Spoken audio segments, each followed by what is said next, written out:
Jesse Piland on the bottom. You might recognize that name as he did quite well at the last event with Boros Monument. I want to say he still got his Pro Tour invite, but just lost a couple of win-and-ins at the very end to not get there. So up against Ryan Donkin playing Simic Terror. I said that without realizing what I said. Simic Terror? It's back?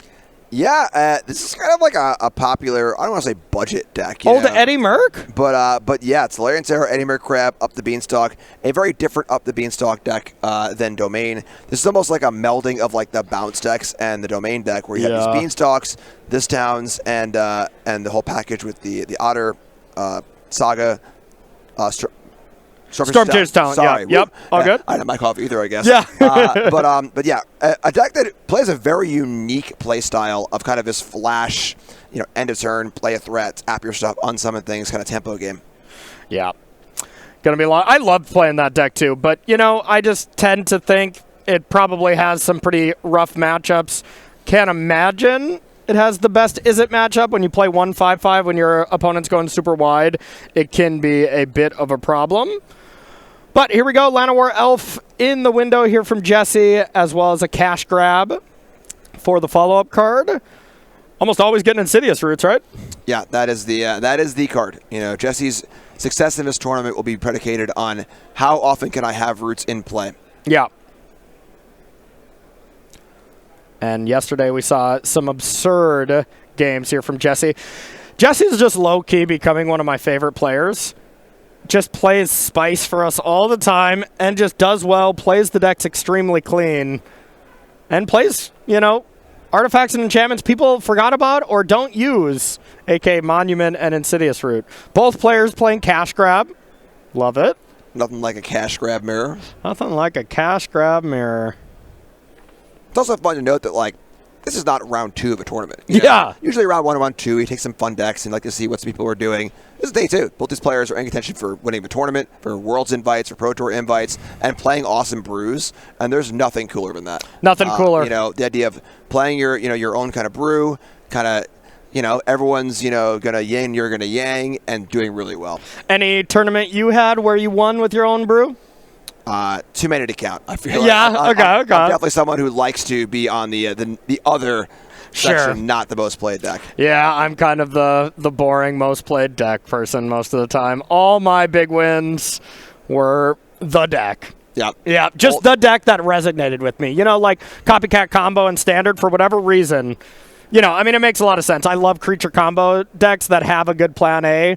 A.k.a. a combo, and then can win with a plan B, Breach, Jeskai Copycat. So anytime I play one of those decks that really resonates with me, I usually do a lot better than, if I play Is It Prowess, a deck that maybe doesn't resonate with me as much.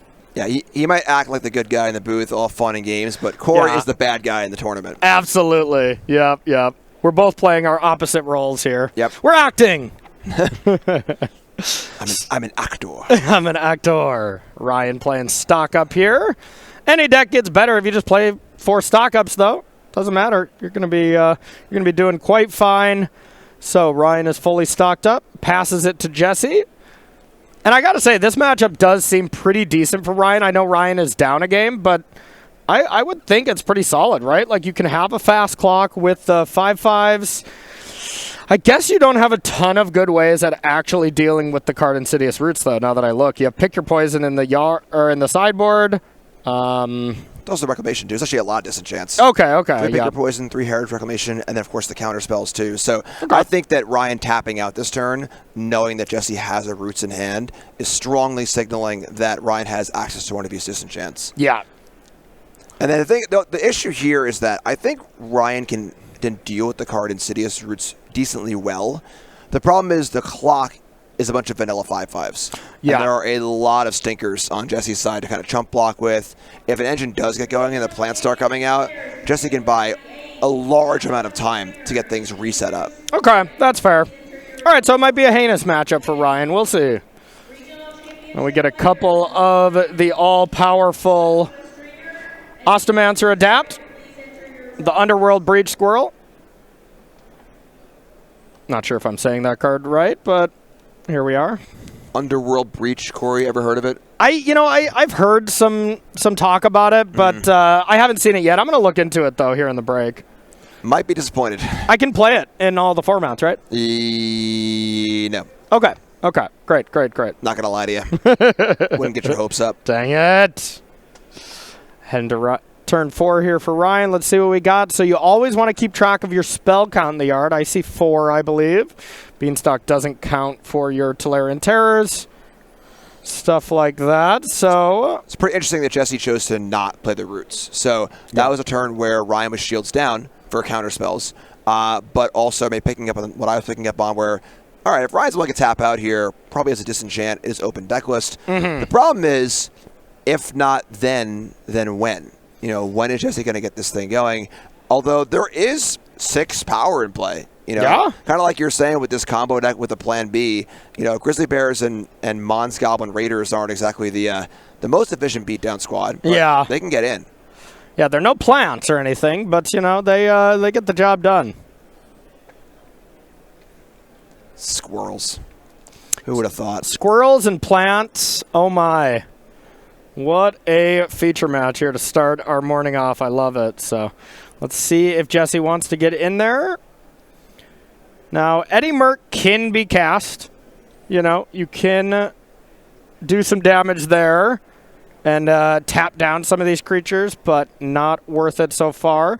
And there's not actually a lot of counter spells here in Ryan's list. Just 3 get out in the board, so if they even came in.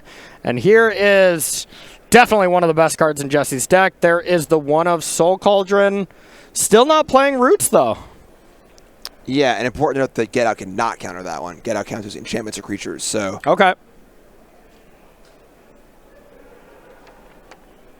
Yeah, definitely, Ryan's got to get a threat in play at some point. Yep. And one other thing we want to take a look at, we joined this match live, and that Chris Patello match was still pretty long, even though it was a 2-0 kind of beating. Players got 13 minutes, so if Ryan wants to win this, Ryan's got to win 2 games in 12 minutes here. That's no easy feat. Seeds of Hope in his deck is so funny. So usually you play Seeds of Hope in a deck with a almost all permanent, so you don't risk misgame. This deck has a ton of instants, so it's kind of like a weird dark ritual for these Tolarian Terrors and Crabs. Yeah. And I always feel like, is that good? Is that bad? I don't even know. I've cast Seed of Hope in this style of deck so often, and I can never tell, no matter if I bring something back or I whiff, if I just cast a good card or if I just cast a truly unplayable card every time, Right, for sure. I have hope that it's good, but... I mean, I don't think I've ever seen this deck not hit on Seeds of Hope. We just saw it right there. But and then you're just like, when I play that card with 8 misses in my deck, I miss. You've got 30 misses and you still hit. Come on.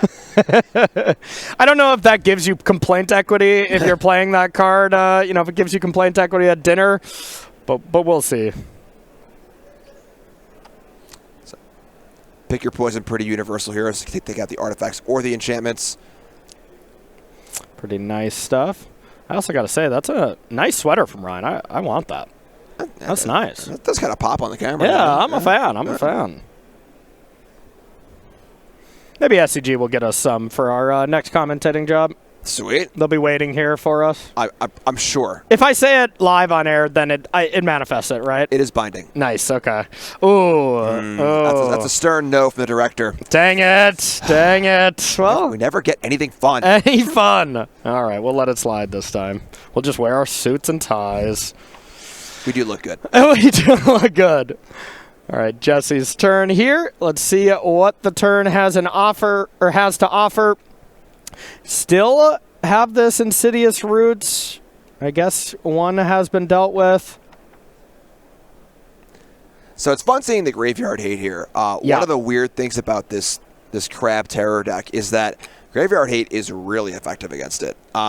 Both threats care about cards in the graveyard. And if you're able to kind of work on that graveyard, obviously Scavenger Use and Soul Cauldron are a little slower at that, but a card like Rest in Peace, for example, all of a sudden now your 2 threats cost 7 again. Things get really, really awkward. Yeah, that's probably the one of the reasons why this deck maybe fell off a little bit.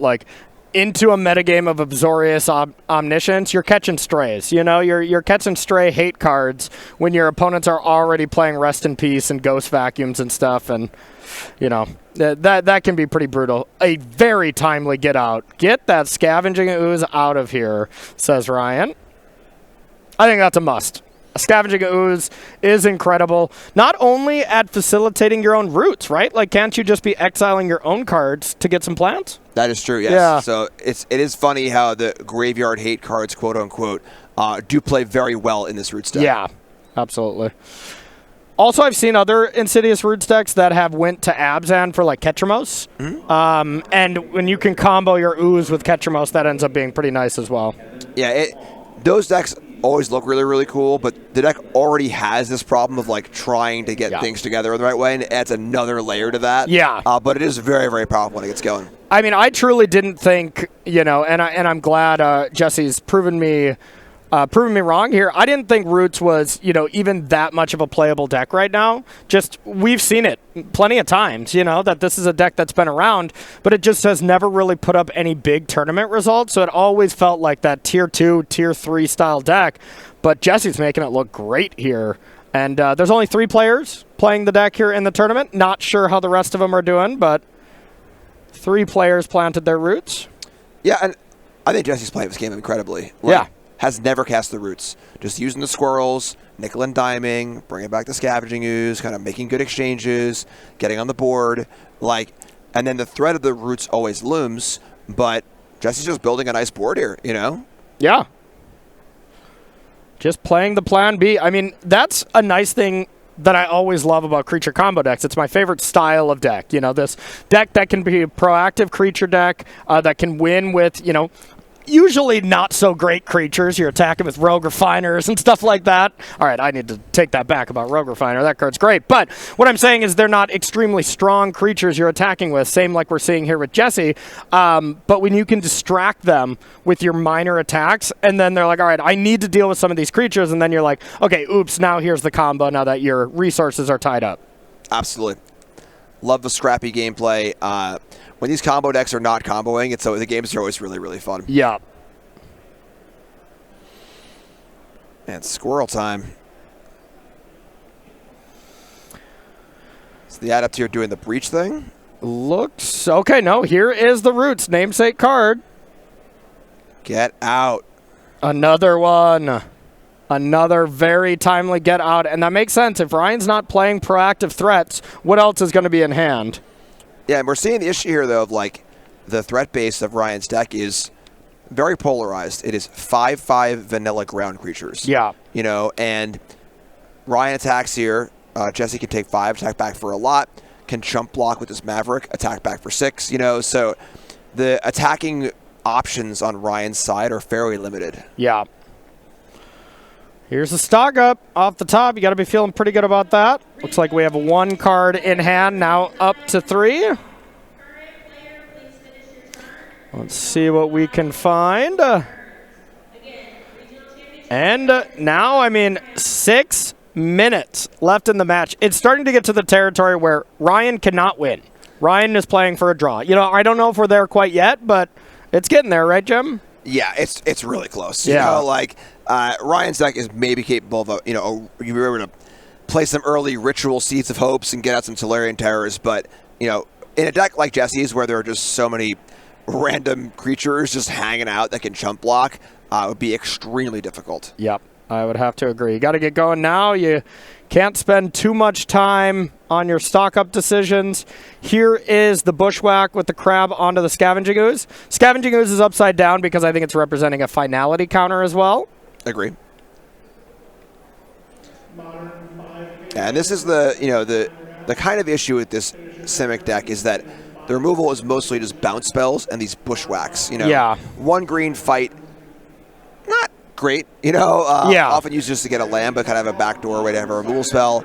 But not really able to push through. We've seen some of these decks splash black for go for the throat and stuff like that, or even like nowhere to run, kind of put in the bounce package a little bit. Yep. But does not remove things particularly well. Yeah, I mean, it is just the most clear split card. Play it early to feel that your land count, as well as fuel your crabs and your Tolarian Terror. And then you got 5/5s in the deck. The fight usually is not so bad, but when your opponent's going wide and stuff, that ends up being not as great. So the roots are back. Yeah, this is the escape cost here. Yeah, Underworld Breach is going. Yeah, Squirrel Breach popping off.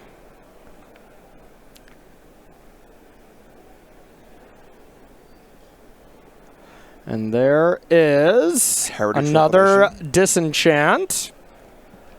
But you know what? I mean, it just can come back. Now, does the Insidious Roots get a finality counter on it? Would that be gone? I think it only gets creatures back. Only creatures? Okay. Yeah, I believe so. But the reality here is that, like, even with what's going on, I mean, with the clock at 4 minutes, like, I think that it would be... It's going to be difficult for Ryan to even win this game, you know? Yeah. And then if they were to go to game 3, I mean, barring a fast combo from Jesse, it would be pretty tough. But just look at this board. Like, you know, draw me a scenario where Ryan wins this game in 4 turns, 5 turns, 6 turns, 8 turns. You know, like, it just, you know, when your attackers are only limited to these vanilla 5/5s, you know, you really are kind of just stuck on what's going on. Yeah, you are very right. There is just... no real way to break through all these ground creatures. And that's the thing. That's the thing is these squirrel adapts, you know, like, you have to deal with them. You have to physically get them off the battlefield. So those bushwhacks kind of have to go for that, but they had to go for the scavenging oozes first. So, yeah, a little brutal. So clock just updated. I just got word that they did have a 5-minute time extension. Being in the feature match, you usually get a little extra time. Jim, does it even matter? No. The problem is that the Adepts have Death Touch, and they cost 2 mana. Yeah. And the 2 primary ways Ryan has to remove them is to bounce them or to fight with them. Yeah. So there are not many good fights here. And then bouncing it, you're just going to replay it, obviously. And there's multiple in play.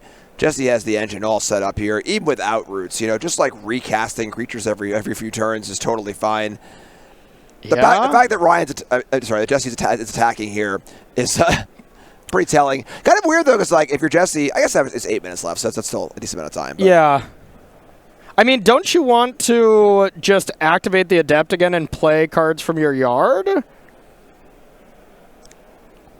I mean, it's a pretty good attack. Yeah. You know, like there aren't really many good blocks for Ryan, and damage is getting through. Now let's spawn more Overlords. Oh, there we go. Overlord coming down of the Belmerk. Is that a Swarm Weaver? It is yeah, I love it. We played one of that card at our World stack at our Golgari, like Beans deck. Swarm Weaver's a nice magic card. Oh, yeah. If you're not a limited player, don't know what Swarm Weaver is, 2/3 Death Touch for 4. Makes 2 insects when it comes into play. If you have Delirium, they get Death Touch and +1/+1. Yeah. It is an extremely hard card to attack into. The kind of card that honestly makes Ryan's Threat Brace look like a joke. No kidding. You know, 1/1 Death Touchers against these 5/5s. How do you ever get through? Is this the reincarnated Hornet Queen, basically? Very similar, yeah, yes. Okay. Yeah, that seems like an absolute nightmare for Ryan. Oh, my goodness.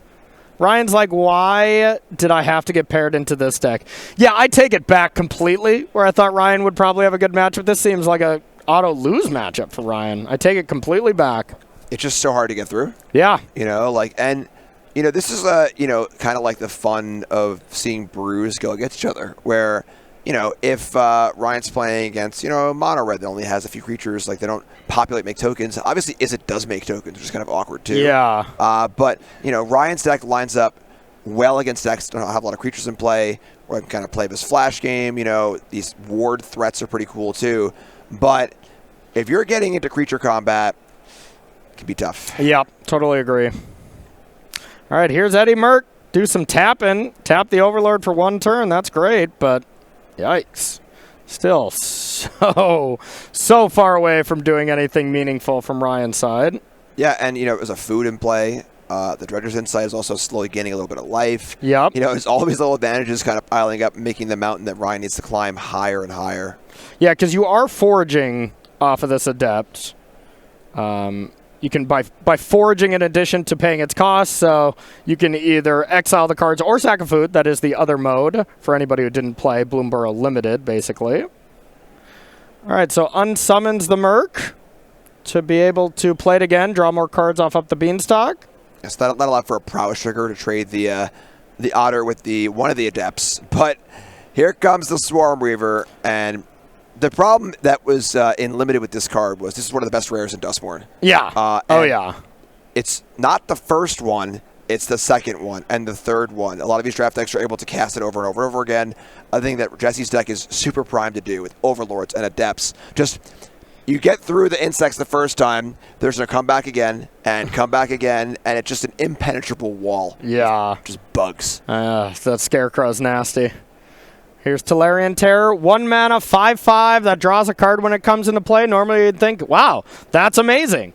But it's just not looking great at all on this battlefield whatsoever. It's funny, if Ryan were to run off the literal perfects here, like play a terror, draw terror, play a terror, draw player, play a terror, draw terror, play a terror, draw terror, and just put all 4 terrors in play, I still think Ryan is monumentally behind. Yeah, I would agree. One Swarm Weaver and these insects can deal with just a ton of terrors. You know?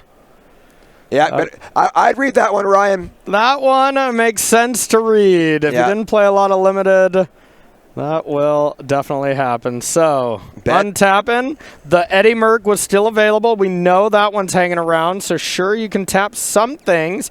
Is there any spot where, Ryan is able to tap down Jesse's stuff and then just straight, get in there? Like, the thing is with the Adept available, I mean, the Adept doesn't need to tap at sorcery speed, right? So if it gets tapped, it can activate.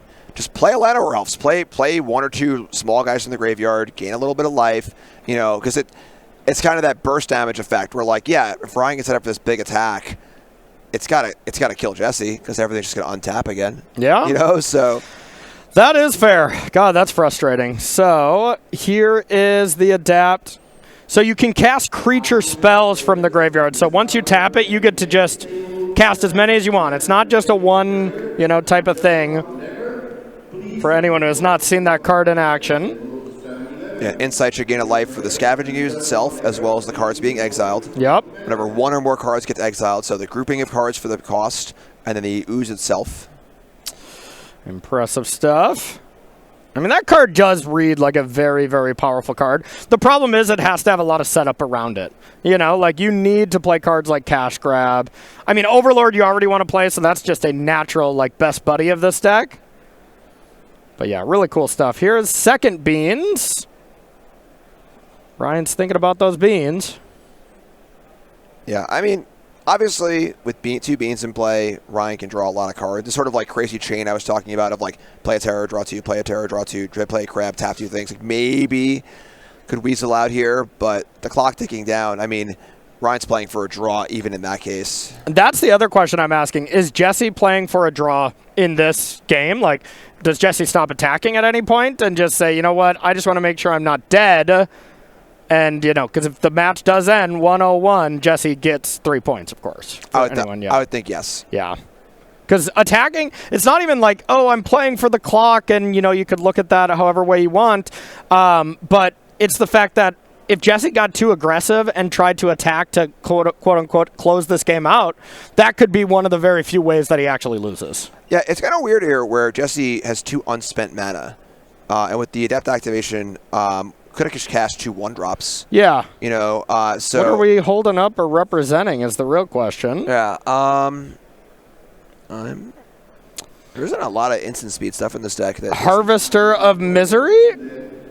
Yeah, that doesn't line up super well against. No, it doesn't. I don't even think we'd bring it in, but. Yeah. Oh, there's another crab. Okay. And then we just attack. Do we win the game? 2 mana available. That can sack the food. It's 5, 10, 15, and then 16? The otter. But there's a food there also, yeah. And the ooze as well, so. We did play both of these mercs this turn, right? That was not a mistake by not attacking with one?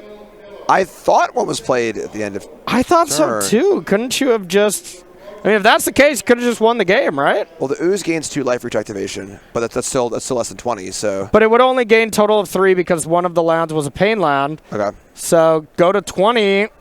That's 21.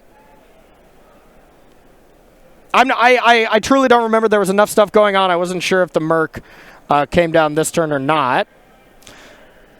I thought it was end step also. I thought so too. And if that's the case, maybe we just forgot about the life link. But, I mean, that was Ryan's one window to get it done. Now, I mean, you got to find many more Mercs, which, you know, one, this town ain't big enough, is 2 more Mercs.